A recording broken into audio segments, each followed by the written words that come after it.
ایک گاؤں میں عامر نامی ایک آدمی رہا کرتا تھا۔ اس کا رنگ بہت کالا تھا، اس لیے سب گاؤں والے اس کا مذاق اڑاتے اور کوئی بھی اس کی عزت نہ کرتا تھا، نہ ہی کوئی اس سے بات کرتا۔ سب اسے کلو کہہ کر بلاتے تھے۔ عامر کا اس دنیا میں کوئی نہ تھا، اس لیے وہ اپنے گھر کے پاس والے درخت کے پاس بیٹھ کر اپنے دل کی باتیں کر لیا کرتا تھا۔ اس دن بھی ایسا ہی ہوا کہ گاؤں کے ایک گھر میں شادی تھی، جس میں سب گاؤں والوں کو بلایا گیا تھا سوائے عامر کے۔ عامر اس بات سے بہت دکھی ہوا اور ایک دن اس نے اپنے سے کمتر لڑکی سے شادی کر لی تاکہ وہ اس کی عزت کر سکے۔ شادی کے بعد جیسے ہی عامر اپنی بیوی کے ساتھ گھر آیا تو گاؤں کی کچھ عورتیں فوراً ہی اس کے گھر آ گئیں۔ ارے بھائی کلو، ہمیں بھی تو دکھاؤ اپنی بیوی، اور یہ تمہاری بیوی نے اپنا منہ کیوں چھپایا ہوا ہے؟ ہاں بھائی، ہم بھی تو دیکھیں وہ کون لڑکی ہے جو تمہیں ساری زندگی برداشت کرنے والی اے لڑکی، تمہیں اس کلو میں کیا نظر آیا جو اپنی قسمت اپنے ہی ہاتھوں خراب کر لی؟ یہ کہہ کر تینوں عورتیں ہنسنے لگیں اور عامر اور اس کی بیوی ایک دوسرے کو دیکھنے لگے۔ اب اپنا مکھڑا دکھا ہی دو لڑکی، ہم تمہیں منہ دکھائی دینے آئے ہیں۔ اتنا کہہ کر شمع نے عامر کی بیوی کا نقاب ہٹا دیا اور نقاب ہٹتے ہی تینوں عورتیں ہنس ہنس کے بے حال ہو گئیں۔ آئے ہائے، یہ تو مونچھوں والی لڑکی ہے۔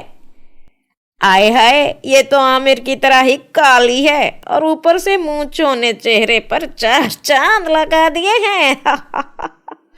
مجھے تو یہ سمجھ نہیں آ رہا کہ یہ لڑکی ہے یا لڑکا۔ بس کر دیں آپ لوگ، میں اپنے لیے تو آپ کے ایسے جملے برداشت کر لیتا ہوں، لیکن خبردار جو کسی نے میری بیوی کے لیے کچھ غلط کہا۔ اے لو، ایسے بات کر رہے ہو جیسے تمہاری بیوی میں سرخاب کے پر لگے ہوں۔ پھر سے تینوں عورتیں ہنسنے لگیں۔ آپ لوگ یہاں سے جائیں، کس نے بلایا آپ لوگوں کو؟ وہ جیسی بھی ہے میری بیوی ہے اور مجھے پسند ہے۔ چلو بھائی چلو، کلو کو اس کی کلن مل گئی، ہمیں کیا۔ عامر کی بیوی جس کا نام خوشی تھا، وہ اپنی اتنی بے عزتی پر رونے لگی۔ دیکھو، تمہیں ان کی باتیں دل پر لینے کی کوئی ضرورت نہیں، انہیں عادت ہے لوگوں کا دل جلانے کی، مجھے تم سے کوئی شکایت نہیں۔ دونوں میاں بیوی آپس میں بہت محبت اور پیار سے رہ رہے تھے، لیکن گاؤں والے انہیں خوش نہ رہنے دیتے، کوئی نہ کوئی ایسی بات کر ہی دیتے جس سے عامر کی بیوی خوشی روتی ہوئی گھر آ جاتی، اور اب روز ہی ایسا ہوتا، اس لیے خوشی نے گھر سے باہر جانا ہی چھوڑ دیا اور ہر وقت اداس رہنے لگی۔ عامر کو تو گاؤں والوں کی باتیں سننے کی عادت تھی، لیکن خوشی کو اس طرح اداس دیکھ کر اسے بالکل اچھا نہ لگا۔ ایک دن عامر اپنے گھر کے پاس والے درخت کے پاس بیٹھا اپنے دل کی باتیں کر رہا تھا کہ وہاں ایک پری آئی۔ میں اس درخت پر رہتی ہوں اور کافی عرصے سے دیکھ رہی ہوں کہ گاؤں والوں نے تمہیں بہت پریشان کر رکھا ہے۔ مجھے تو عادت ہو گئی ہے گاؤں والوں کی باتیں سننے کی، لیکن جب وہ لوگ میری بیوی کے بارے میں کچھ کہتے ہیں مجھے بہت برا لگتا ہے، لیکن میں کیا کروں، کہاں جاؤں؟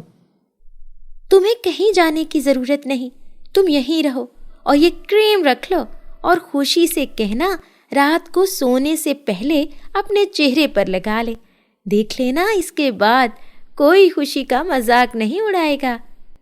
یہ کہہ کر پری چلی جاتی ہے اور عامر گھر آ کر خوشی کو کریم دے کر سب بات بتاتا ہے۔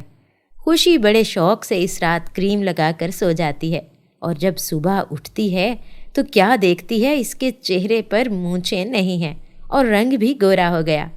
دونوں میاں بیوی ایک دوسرے کو دیکھ کر خوش ہوتے ہیں، لیکن یہ سب گاؤں کی ایک عورت شمع دیکھ رہی ہوتی ہے، جو فوراً جا کے اپنی سہیلیوں کو یہ بات بتاتی ہے، اور تینوں عورتیں مل کے عامر کے گھر سے وہ کریم چرا کر اپنے گھر لے آتی ہیں اور فوراً اپنے اپنے چہروں پر لگا لیتی ہیں، لیکن کریم لگاتے ہی ان کے چہرے کالے پڑ جاتے ہیں